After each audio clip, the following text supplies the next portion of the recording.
Sorry, we're switching up computers because my sound was not working very good. So hang on just a second.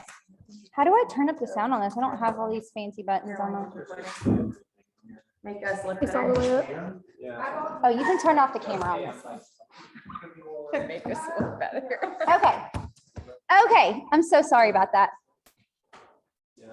Is it turned up? Because can we hear her? Okay. Yes. No worries. Oh, yay! Yeah, for some reason the sound on my computer is not working. So, okay, so I'm just gonna set you up right here, and then I'm gonna go to the other end of the table. But I want to introduce you to everybody. Thank you so much for doing this. We're so excited to hear from you this morning. And I totally thought I had sent you the Zoom link, so I was just sitting here chilling on Zoom, and then I was like, maybe I should check and see if she's like good. And then I realized I never said it, so I'm so sorry. No problem. But let me just pull this up. Okay, so for those of y'all who do not know Calisha, is it Calisha? Am I pronouncing it right? Yep. Okay. Yep. So Calisha is a wife and mom. She has an almost 2-year-old little toddler, and then she has another baby on the way. So she's about to be a mama of 2. She is a 2022 Premier Coach. SC legend, and she's a 5-star lifetime. And you became 5-star this year, right? Yep, just this year, right before the deadline to make it to leadership. That's amazing. Okay, so I met Calisha with Amber. She's one of Amber Kuiper's coaches, and you guys all know that Amber is a part of Team Iron as well. And so I was just really excited because we were just kind of chatting a little bit at leadership, and Calisha had said this has been a huge year in her business. And I think a lot of coaches have felt like this year's been challenging. I think last year was such a big year. And then this year's been a little more challenging for a lot of people. And so I thought A, it'd be awesome to hear from somebody who's just seen a lot of growth in their business this year. But then B, I also wanted you guys to hear from somebody who's recently done it. You know what I'm saying? I think it's one of those things that's even yesterday we heard from Mallory, and it was incredible, but she still hit Premier, 5-star 2.5 or 3 years ago. So, but literally Calisha just did it. So it's super fresh. And so, yeah, Calisha, I'm going to hand it over to you, and we can get started. Yeah. Okay. Sounds great. Feel free to ask questions at the end or in the chat or just whenever, and I can come back to them at the end too. But yeah, so as Caroline said, I am wife, mom, one on the way, and we're currently building our dream house in small town countryside. And so I'm at my parents' right now doing this so my mom can watch our daughter. So we're kind of all over the place, and this past year has been crazy in so many different ways. I've had various miscarriages along with just, COVID life that we've all been through and everything. But on the opposite side of that, this year has been a really incredible year for my team, and the growth and the changes that have really happened. This year has been kind of the most pivotal year in my business and the most exciting one for me. So a little bit about my coaching story. I started coaching 3.5 years ago when I was 21 in college. So I just turned 25 in August. I was going for my K through 6 elementary education teaching degree. And I was a collegiate athlete, track and field. I was a sprinter and a jumper.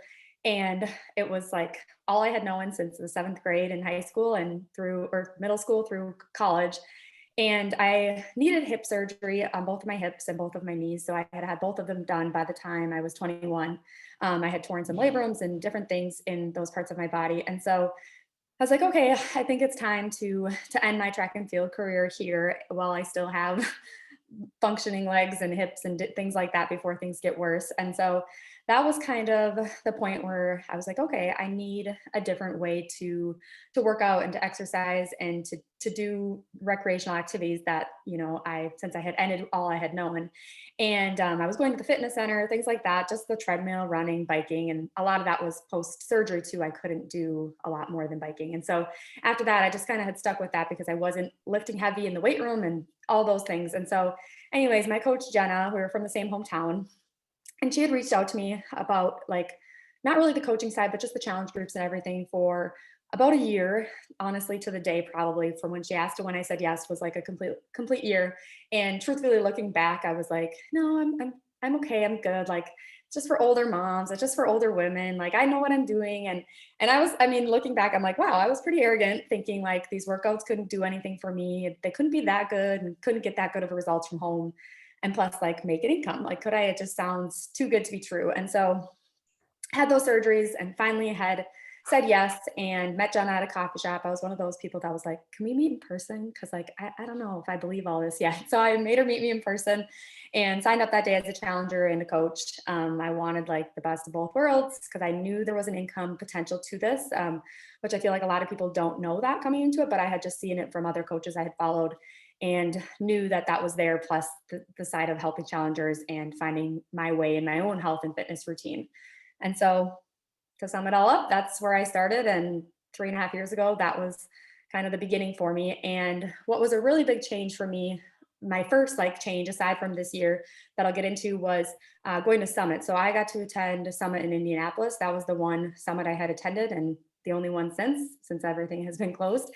And that was like a really big change for me because it was like, wow, this is real. And as a new young baby coach, like seeing all these coaches down, on the floor, sitting in the nosebleeds and just watching everybody and realizing like this business can be whatever I want it to be because like these women are proof. These people are proof down here that lives are being changed, income is being made and all of the above. And it was just like, wow, when I go home, like I'm either going to make something of this or I'm not going to keep doing it because like I was just like, it's time to step in and go all out and really make the most of this because why not? Because there's so much room for growth and for everybody to have success in this business in to whatever capacity in whatever way. And so that was the first like, wow, I need to do something. And then really this past year, it was setting my goals and visions a lot higher than I ever thought possible and ever could have imagined. And a little bit of this came from how I ended last year. I was close to Premier, but didn't end up hitting Premier because I had diamonds on the same leg. And so technically speaking, in Beachbody world, that only meant I still had one diamond and not three. And so that was like a really good kick in the butt being like, wow, I'm not going to let that happen again. Like I was so mad at myself, like so proud of the success and like the growth of my team, but also so upset because it was like, this is nothing technically. This is just one, but I know it's not, all about that recognition piece, but for me, that piece excites me too. So it was a little bit of a bummer and a driver as I took on this year. And so going back to setting big, freaking scary, uncomfortable, like no way can that happen type goals.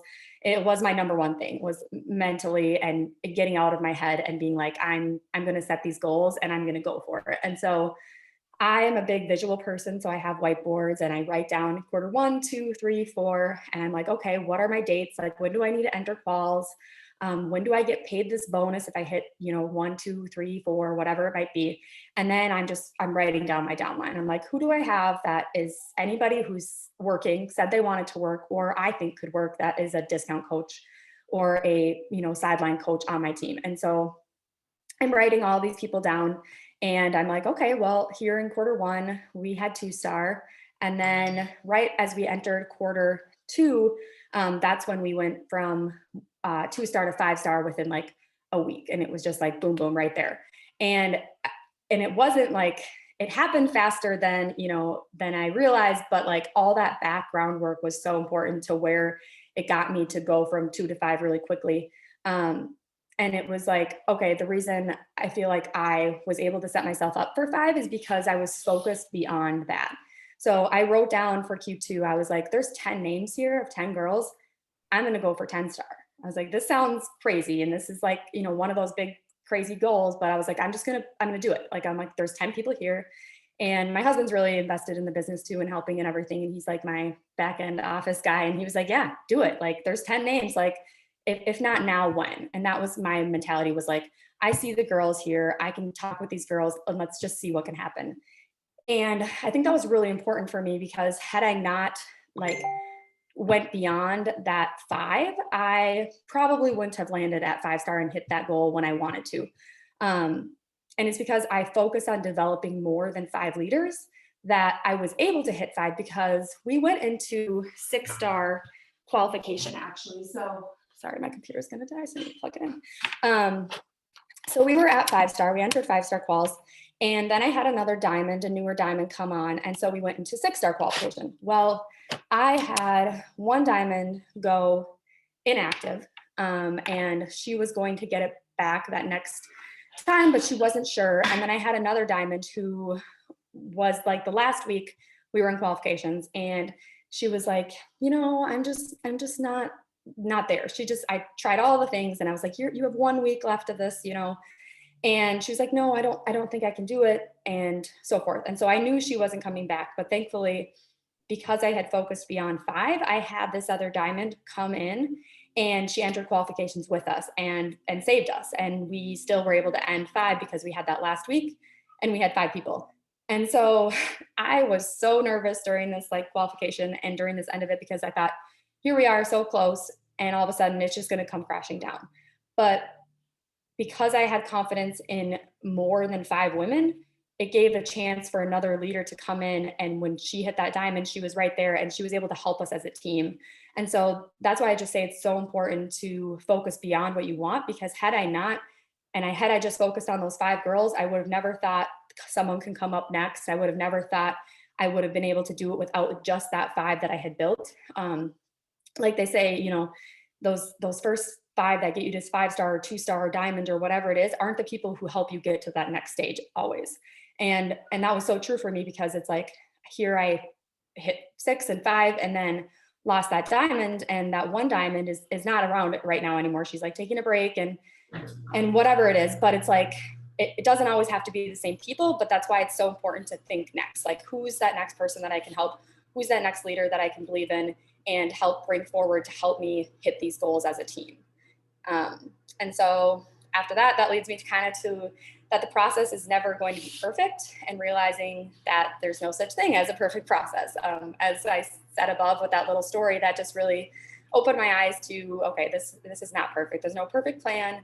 There's a plan, and there's a plan A and B and C and D, and just realizing it's not going to go how I want it to go. And so, like I said in the beginning, we all have experienced so many highs and lows this year with maybe our business and our personal life and with everything that's just happened in the world.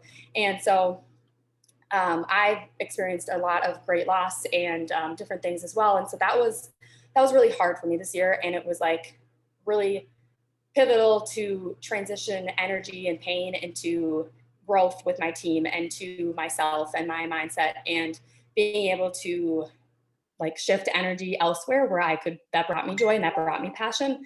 And that was this team, and that was these goals and the recognition and the different things that I found excited me and like lit that fire in me.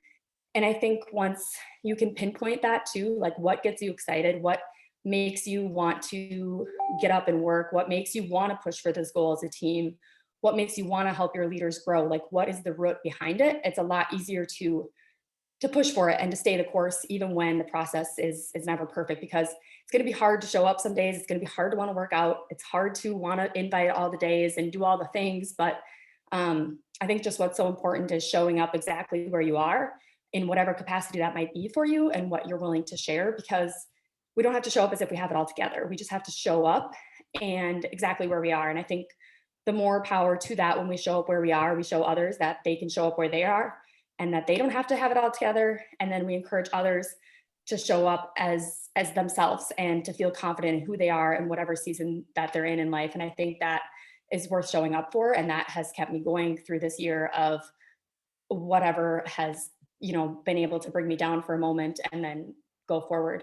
So then the next thing is, a lot of people say, okay, well, what if I'm showing up and I'm doing the things, and okay, I have the vision, I have the big scary goal, but I have nobody on my team who wants to do this with me. I have nobody who wants to grow as fast as I do. I have nobody who has as much passion as I do. So what do I do now? Like, how do I go and do this? How do I hit these goals? And with that, I'd say a couple of things. So the first is just don't give up on the goal, just redirect. So redirect the path, like don't end it. Don't be like, it's over. Just redirect your course and your plan of action to get there. So with that, I'm not saying only set the small goals, because in the beginning I said to ignore the small goals. But now I'm just saying, look at your big goal. So, okay, my big goal is still to hit 5-star this year. It's still to hit 10-star or elite or whatever it is. But now I'm sure you've all heard this, but now like backstep it. So what are these benchmarks that I need to do each week or each day in order to hit this big goal? So it's kind of like, you're breaking down those small goals, but a lot of girls on my team, I know when they're looking, they're only setting those small goals. They're only like, okay, by the end of this month, I need to have 3 coaches, but they're never setting that big scary goal in hindsight that they know they're working for. And so it's throwing that big goal out there, but then it's going, okay, this week I need 2 coaches. Next week I need 2 more. And then I need to get this, and then I need this. And it's breaking those goals down. So you're just redirecting your plan to get there and the steps so that you're still hitting those small goals and you're still giving yourself confidence on the way that this big goal at the end can still happen. And if you have to redirect when that end date's going to be, just push it, but you're not changing the goal, because I think if you change the goal too much too soon, then you're never going to go for it again as soon as you would be ready for it, or you're never going to attempt it again because you're going to think, no, I failed the first time. Just push a little bit and a little bit more if you need to, but I think you're going to just get closer and closer every time if you continue to set like that's still going to happen in your mind. And so lastly, with that, how do you rally your team when you do have these leaders and these runners and these growers? How do you duplicate and rally them together to push for a goal when you want to push for it? So my big push was at the end of July, I believe it was, to hit 5-star to attend leadership. I was like, that is elite's my goal, but that's not going to happen by the time leadership happens. So here's what I can do to still attend leadership. I can get 5-star. And so I'm like, I'm going to do that. And we were rallying around Let's Get Up. That was a big game changer with me, with those cheaper challenge packs and everything like that. And so right now we have the body launch and you have the bikes and we have job 1 coming out. And so that's kind of how I'm positioning now to rally and end Q4 strong, is with those things. There's always something to rally around and get excited about, I think. And even if there's not, like, us as coaches need to find something to get hyped about and show our coaches that they can follow us and get excited with us, because if we don't get anything to get excited about, then they're not going to, because they follow our pace and our lead. And so going back to the marketing piece with that quick, I told all of my coaches to start creating lists, like, well beforehand, like list of people who would like body, list of people who would like job 1 and why would they like it, and start breaking all of that down. So that makes your inviting process a lot easier, and you can really personalize to, okay, you would like body because of this, you would like job 1 because of this, and XYZ. And then it was the duplication process was sharing. I share everything with my team because the ones that'll actually use it will use it and have success. And if I share it, there's a handful that won't actually do anything with it. So there's just more power to just putting it out there. And so I have group chats. We have group chats for everything, which help like me put into each group chat what I think is going to be best for them, versus feeling like I have to message them all one-on-one, and versus having them all in one big blob. So even if there's like 3 girls in this one and 5 girls in this one, it really helps me help them better and give them exactly what they need. And then we do what on my team is called lead generators. So I know a lot of teams call these different things, but this is where we share our story about challenge groups or coaching or a change, something relating to Beachbody or a program, on Mondays, Wednesdays, and Fridays, or sometimes Tuesdays and Thursdays. And we do this as a team. So every week we'll be like, okay, it's lead generator night. What are you all going to share? What do you all have ready? And we prepare these posts that share a story, something about us. So whether it was a challenge group, something, or a change in our business, or a change in us through coaching.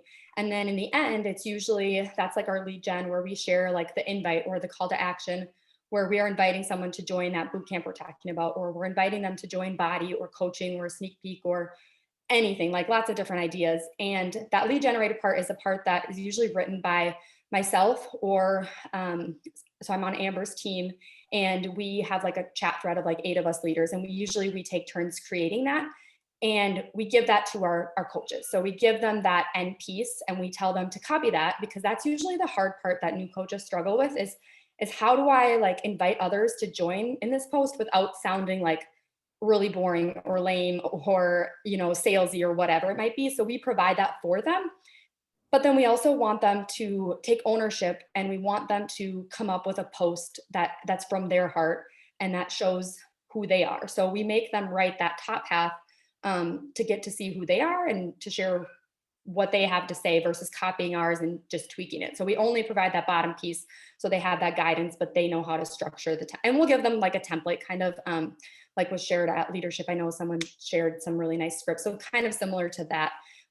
So that was helpful during Let's Get Up. So now for Body or Job One, because it was a good way to start getting that information out there way ahead of time. Like right now, I know it's middle of October, so like coming up soon, I'll probably be starting to talk about, after Body launches, talking about Job One and start putting that information out there, just like creating those lists, like starting that beforehand, because then when it came time to rally for my team and wanting to build multiple leaders versus just that 5, it was easier because they all were doing the things together. So they all were having that behind the scenes growth and success. And then especially when that program launched, it was like, okay, they know what to do. They know how to reach out to a preferred customer or get someone as a preferred customer now.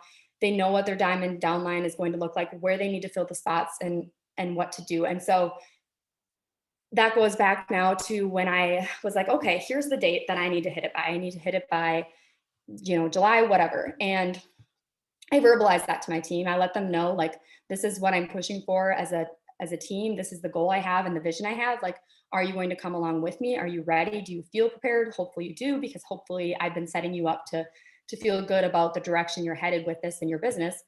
And I let them know, so yeah, here's the date. This is what we're going to do. And this is the reward at the end. So one, in your own business, like I want them to see the vision and why they're building their own team.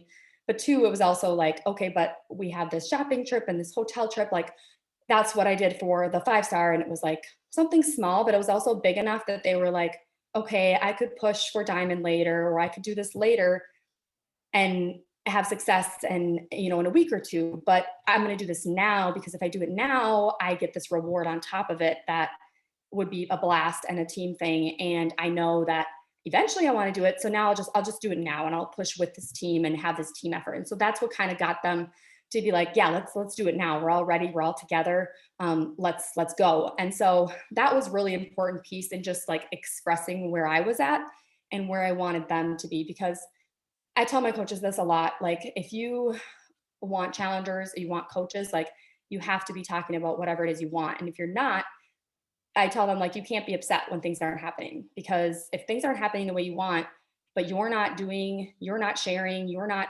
letting people know what's out there, like that's your fault. You can't be upset because you're not talking about coaching. So don't tell me you're mad because you have no coaches, or you have no challengers in your new group, but you're not talking about being a challenger. So you don't have a right to be upset about it. Like when you start showing me and doing action, then you can be like, okay, what the heck? I'm mad because nothing's happening. How can we make that change? And how can we tweak it? So just expressing it a lot, like the direction you want your team to go and where you want them to head is a big important piece, I think. And then just pouring constant belief during the whole process to them, and believing that they can do it. Like letting them borrow your belief that you have in them is really important, I think, because whether it's a new coach or a coach who's been in it for a while and is starting to lose belief, or whatever it might be, I think the more we as leaders can step into that role and encourage them along the way, no matter where we might be thinking or what we might be thinking, I think it's important that we lead with that, because they feed off our energy and they can feel if we really think that they can hit this goal. They'll be able to tell, like, no, she's just kidding, or like, yeah, okay, holy crap, she believes in me, like, let's go, I can do this, and this teammate believes in me and she believes in herself, so we can do this together. So in the end, I'm like so thankful that I believed in myself, and I believed that, like, heck yeah, I could be a 5-star team and I could be at leadership. And it was really crazy being there at leadership, because I felt like such a small fish back like I did at Indianapolis. It was really eye-opening to see all these other women and leaders and to know like they had to earn their spot here, and so did I. So that was really cool to know, like, I did what they had to do, and so I am capable, even though I'm below them so to speak, in rank or this or that, but like I worked just as hard as they did to do this. And so I just want to show my coaches that like, okay, now that we did this as a team, I want you all to know that you can work just as hard and you can do this. Like Carissa said on the call the other day that when she spoke to all of us, which was really cool. And she talked about, this is one piece that stuck out to me. So she talked about how in this business, your success and everything, 80% is mental and belief, and only 20% comes from mechanics. And that I was like, wow, like, holy crap, like 80% is how much we believe in ourselves and how much confidence we have and the mental state of where we're at. And that's 80% of our business. Like 80% of that success comes from that. And only 20% is from, you know, those challenge packs and that success club and the mechanics of like the details that we all want to do for that instant gratification. But how much of us are working on that 80% that's the majority of our business? Like not enough of us, I feel like. And might be because we're blind to it. We think, no, it's 80-20 or it's 50-50 or it's whatever. But yeah, that was just really eye-opening for me to see and hear her say that 80-20 thing. So the potential ultimately is there for any of us. It's just a matter of when we decide we're gonna use it. So yeah, that's what I have. Kalisha, I know you don't have much time because your mom's got to go here soon. Does anybody have any questions? So I see one that says, as a post on the feed or stories or both. I think this is when I was talking about lead generators. So we do all of the lead generators as posts in our feed. Sometimes we'll sprinkle them. Like I usually tell my challenger or my coaches, like, you should always have some sort of like call to action, whether it's a small thing after your workout or in your stories. But otherwise the main like lead generator posts are, we aim for 2 posts a week that talk about like coaching or challenge groups or something. But that's directly in your feed. Okay. Can you ask me coaches how much she recruits? Yeah. Since I'm so far. We had a question. How many coaches a month do you recruit typically? Or what's your goal to? Yeah, good question. So I usually, right now, my goal is like 2 to 3. So we're still pushing for like kind of working for 10 star. And so I'm kind of, as I said, like, so now I'm setting my visions on 15. So I'm trying to fill my map of 15 coaches to kind of get me at 10 star. And so right now I found that my 2 to 3 is my like sweet spot, with being able to find really solid women who want to develop the business versus before, when I was pushing for that 10-5, I was bringing in girls and they were working hard, but then they were just like feeling overwhelmed. And so I really want to make sure I'm developing them to see beyond and to see the business potential in themselves. So that 2 to 3 gives me that like focus on being able to really develop them to stay long-term right now at this point. And that's 2 to 3 a month, right? Yeah. That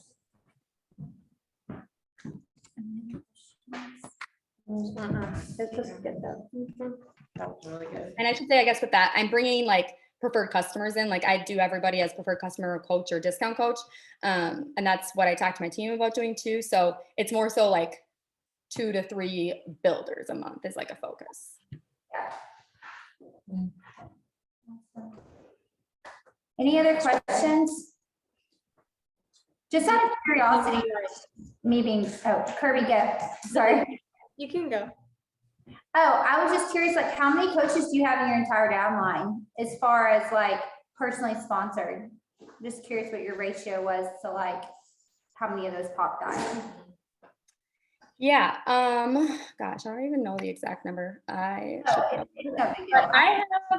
probably have like, okay, so now do you want to know as far as like working or just like how many people like coaches are in the downline? How many working coaches do you have? Okay.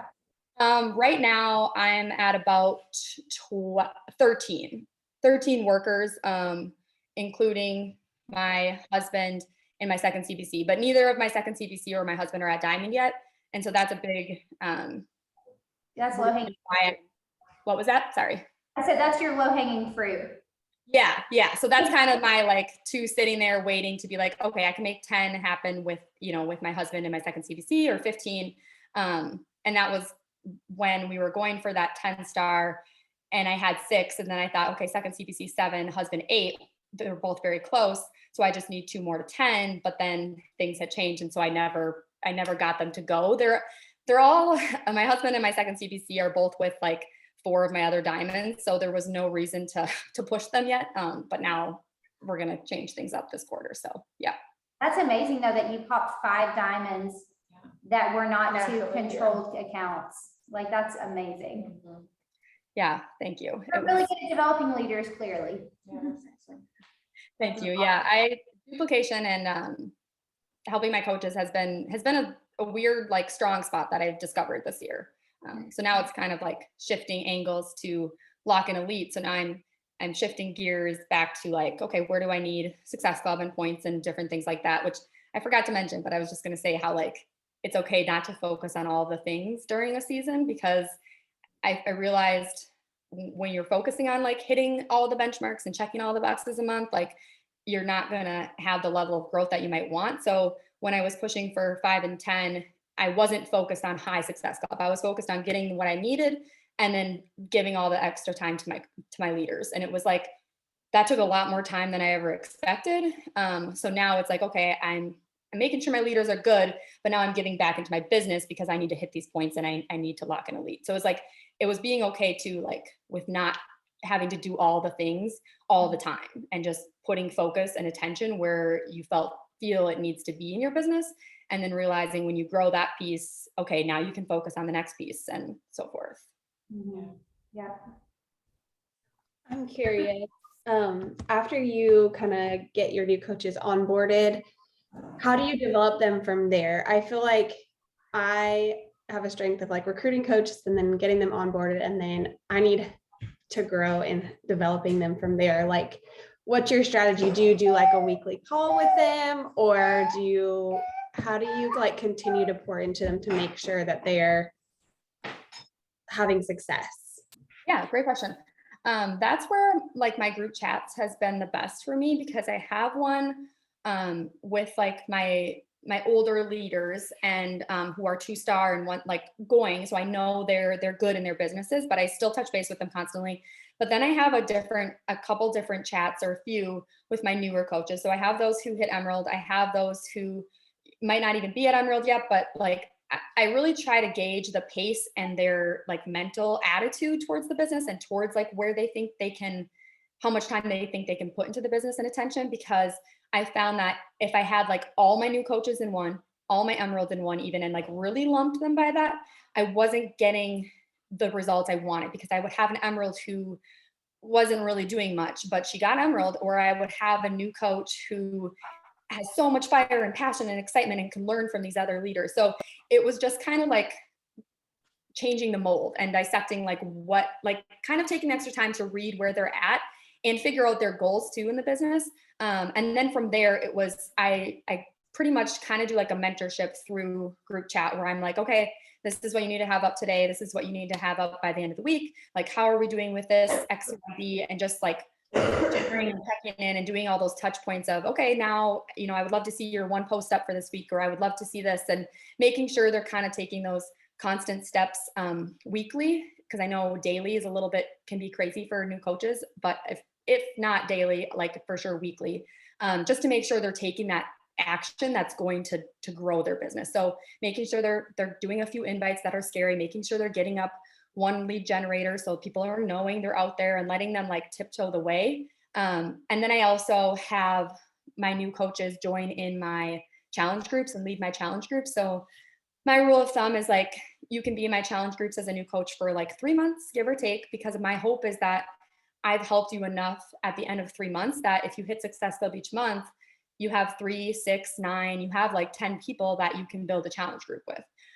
So I kind of put the pressure on myself to be like, okay, I need to help develop them. So I'm going to try to break down what I needed and what I can help them with, and just kind of do that as much as I can. And then verbalizing with them too, like, what do you need from me? Where are you lacking? Where are you less confident? And so then I can be like, okay, great. Here's a posting calendar. Here's a calendar that's helped me, and I can give back to them. So I know I'm not just giving them random stuff they don't need. As far as checking in with what days, right now I need to like organize my schedule. So with being all over the place and building and renting and a toddler and stuff, it's kind of sporadic. But I make a point to try and go either in my chats in the morning or in the evening. And I don't have like maybe as massive of as a team as like other people do too, where they have a lot more coaches or challengers. So it might be tougher for them. But right now I still can give a lot of time and attention to mine. So I'm in there probably throughout the day, mostly during nap time is like so perfect. So nap time is like my main time where I check in with them, but at the end of nap time, because I try to do those income producing activities first and then check-ins later. Otherwise it's in the morning too, or in the evening. And then kind of those 3 touch points of when I'm like, okay, hey, I'm popping in, like, and I tell them to like, here's what I've done today. Like, what are you doing today? And let me know when you do it and so forth. All right, well, we'll let you go, girl. Thank you so much for being on. Shay, do you want to pray over her? Yeah. Close. You might want to tell her because I don't know if she can hear me. Did you hear what Caroline said? Yeah, I did. Yeah, Okay. thank you. All right. Yeah, thank you so much. We're just going to pray over you. Thank you for your time, but then we'll let you go. Most gracious Heavenly Father, I'm just so grateful for Kalisha and just her willingness to work around her crazy schedule, Lord, to come and sit with us and just pour into us and just pour her wisdom and leadership down. God, I'm so grateful to be a part of the team where we have just leaders who come together and want to grow, and more importantly, just want to serve you through this. Lord, we just pray over her business and her team. What an amazing job they have done this year. And Lord, we pray that you would continue to just move throughout them, Lord, just use their stories ultimately for your glory. And Lord, we just pray for blessing over her and her team. God, we love you. We thank you for all that you've done. In Jesus' precious and holy name we pray. Amen. Thank you so much. My dad. you. Say bye. Say bye. Bye. Bye. Thank you. Thank you so much. Have fun on your retreat, you guys. Thanks. Bye. Bye. Say bye.